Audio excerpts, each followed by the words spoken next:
Hey boys, Mooney here. So this chapter was just a joy to read, even though it did not contain a lot of information and it did not progress the story that much, but it did what it set out to do, and that is to make a great chapter.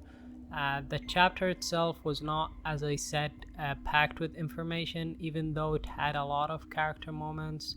It had a lot of reveals. I'm not sure if I call them reveals as much as they are just information that is given to us right now after the time skip, because the time skip, a lot of things have changed. So it just they were given to us now instead of later on in the story. I'm not sure if they are reveals. It's just the normal thing to do, I guess, for hero. So without further ado, let's dive into the chapter. I'm going page by page and understanding everything that's going on in this chapter. So if you like the video, please subscribe to the channel. Otherwise, just dislike the video, that's okay.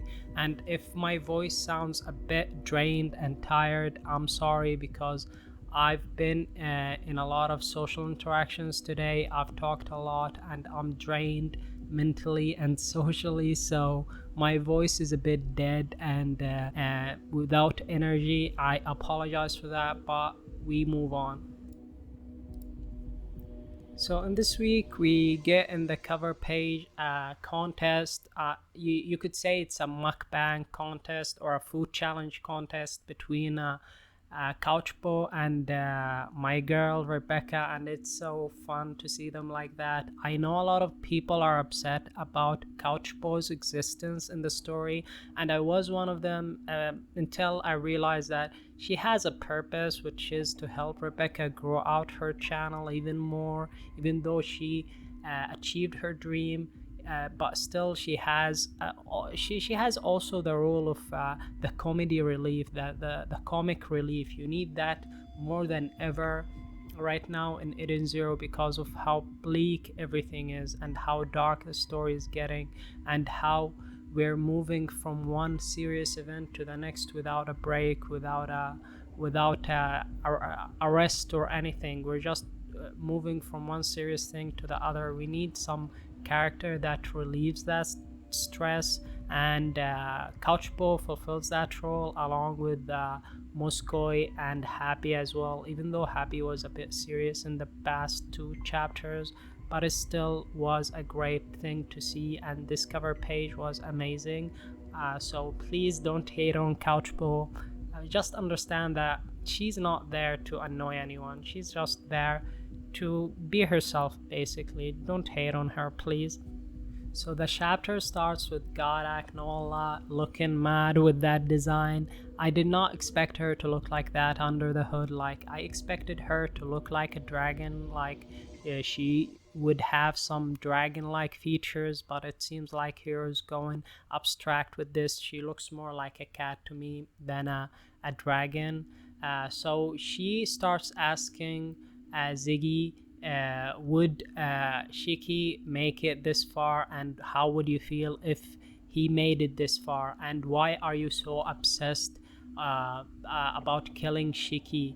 He's just a human. Why are you concerned by him that much? And Ziggy is taken aback by this and the past, and how he was more like a father to SHiki, and how he was telling him about the dragons and teaching him about everything. And basically he's reminiscing, and he's telling himself that he has to kill SHiki to save the universe. I'm not sure if this is the reasoning behind him wanting to kill SHiki, because it seems like it is. I wonder why. Is it a twisted sense of morality, like he knows that SHiki will be dangerous to the universe, so he has to kill him? Or is it's just that he's dangerous to the universe that he's going to make, which is full of mechanical life forms? I'm not sure about that. I'm just questioning Ziggy's morality, because he seems like he's doing this out of good. Like, in his head he is on the good side. He is morally good. What he's doing is for the greater good, you could say that, but I'm not sure how killing SHiki would achieve that, unless SHiki at some point in the future will change to something that it will be a threat to the universe itself, and that is what is being implied here. So I guess we'll have to wait and see. And I love the parallel between him and Aknawalla. Aknawalla saying that the dragons are her children because she brought them into the world, and then Ziggy says to himself, I guess I'm more of a father to Shiki because I raised that boy.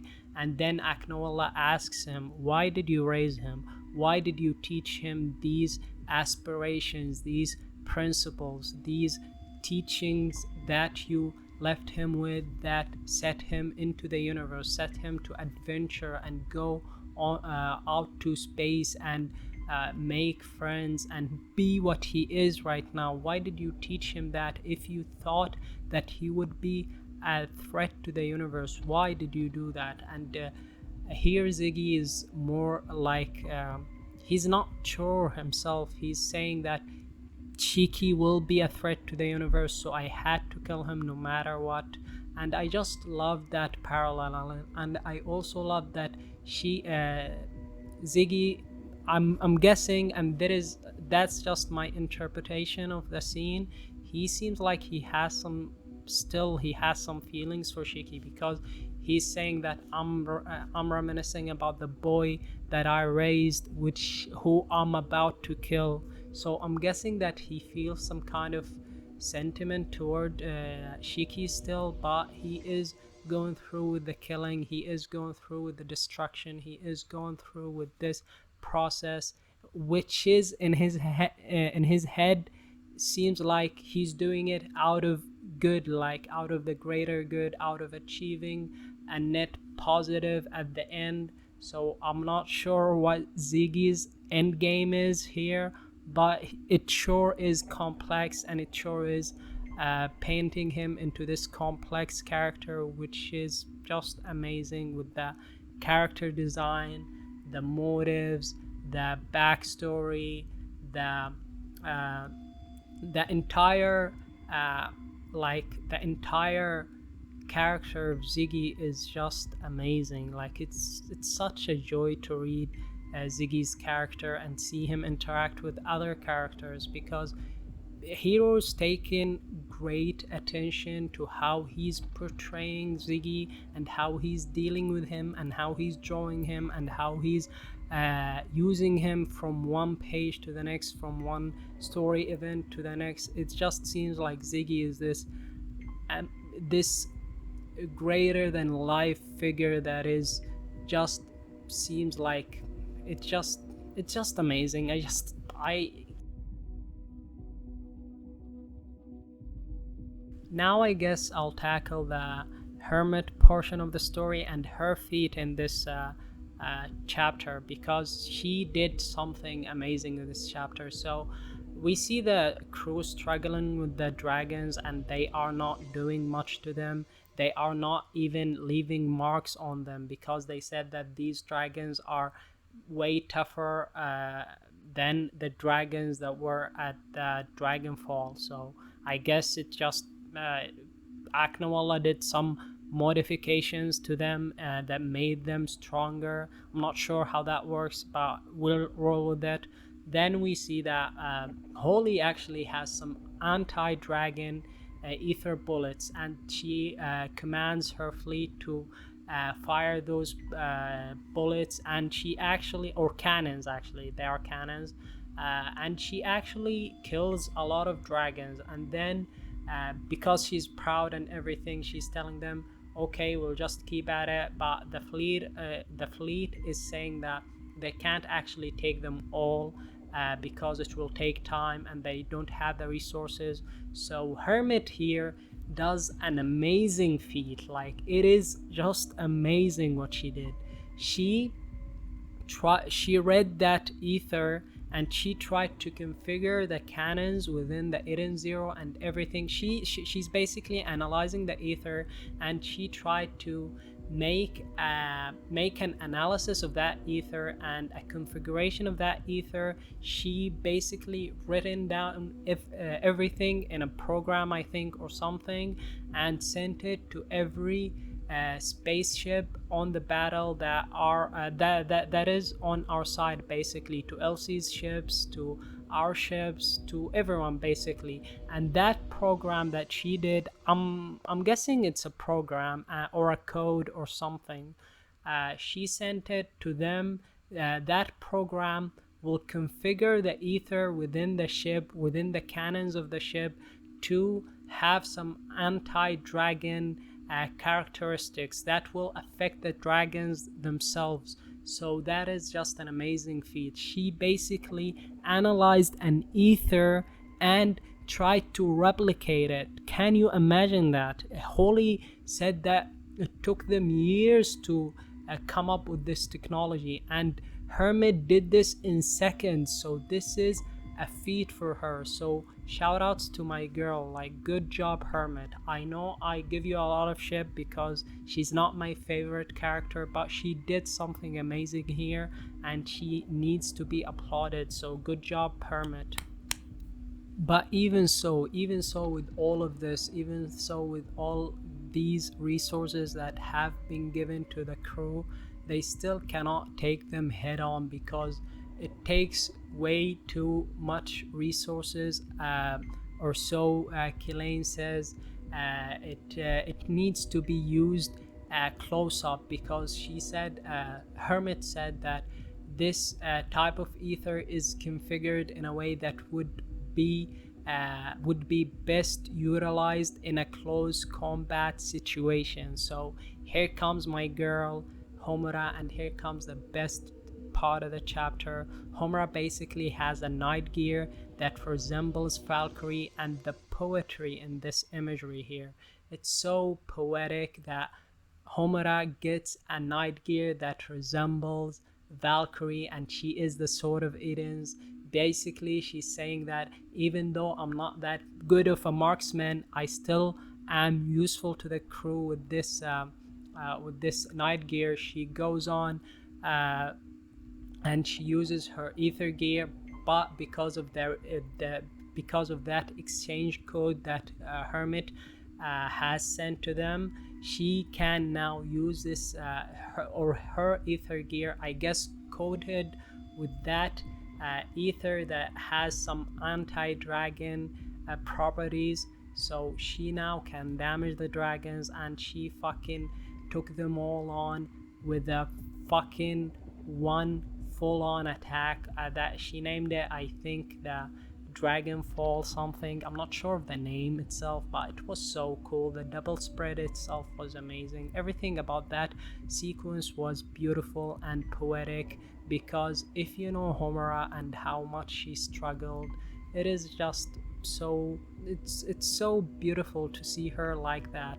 She is carrying her master's will, and she is carrying what she believes to be her job, basically protecting the ship and protecting the crew, and obeying Shiki's command as the Swords of Eden, as one of the new shining stars. And it's this sequence is just beautiful. I don't have anything to say. The name of the night gear is the Warrior Maid 95. I don't care about the name. I actually don't care about the name. I care about the imagery and how cool the scene looked and how poetic it was, and the whole sequence was amazing. And because of that sequence, Homura has provided the crew and everyone, the crew, Elsie's fleet, and the Midnight Fleet has been given an opportunity to penetrate the defense line of the dragons and enter the immediate zone of Lindard. What I'm trying to say is that they are now on Lindard, and the plan will begin. And we end the chapter with my girl Rebecca, just like last chapter. I'm pretty sure that last week's chapter we also ended on no, we ended on Aknoala. That was that chapter before that we ended on Rebecca. But seeing Rebecca like that, seeing her determined and wanting to do that plan, it's just amazing how far Rebecca has come as a character. It's beautiful. This chapter itself was short and simple, but it was amazing because it did not have any setbacks. It did not have anything that I would complain about, because I was worried about Aknola's involvement, or Aknola's involvement, because we still don't know much about her and her involvement was a bit sudden. But right now everything seems like it's falling into place and it's nothing out of the ordinary. It seems like Hero has always planned it to be that way, or to happen in that sequence. So I'm not worried about anything right now. I just am wondering and asking myself a lot throughout the week, what is going on with Aknawala? What does she want? Like, she said that she wants a world full of mechanical life forms, but no, actually, what do you want? Like, why are you joining with Ziggy? Ziggy seems like he's attracting a lot of mechanical life forms, and these mechanical life forms that he's attracting are powerful, like Dead End, now Aknawala, and that tells me that Saint Firenox could not be. Maybe he's not an android or something, but I'm just wondering what's going on inside her head. Why is she joining Ziggy, and why is she not bothered by Ziggy killing her supposed children when he went through the Dragonfall in the Sacrocosmos? So yeah, this was this week's chapter review and breakdown and initial reaction, you could say, because it's not scripted or anything. If you like the video, please subscribe. Otherwise, it's okay. If you don't like the video, just dislike, and you're not obligated to subscribe to the channel. That's okay. And again, I apologize for my voice if it sounds a bit tired and dead. I can't do anything about it. I just hope that you guys had fun with this video, just like me. I had a lot of fun making this video. So yeah, as I said, I'll see you guys next week. Oh yeah, that's it. This been money, and if yeah, that's it. This been money. Bye.